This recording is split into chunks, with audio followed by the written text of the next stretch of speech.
Hey everyone, this is Keegan from National Powersports.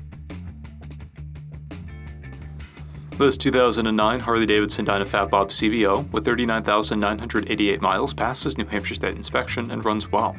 It comes equipped with a keyless ignition and is one of only 350 produced worldwide.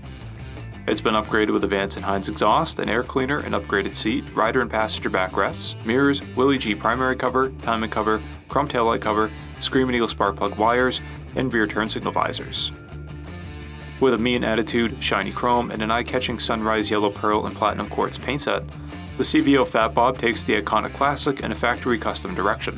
Powered by a 110 cubic inch V-twin motor, it puts 98 foot-pounds of torque through a 6-speed transmission. The Fat Bob weighs in at 701 pounds and has a 25.5 inch seat height. To see everything we know about this vehicle, including full mechanical and cosmetic condition reports, the service repair order, high-resolution photos, and more, please review the listing on our website. We have also purchased the CycleCheck's Vehicle History Report. You can view this report by clicking the link on the right side of the video.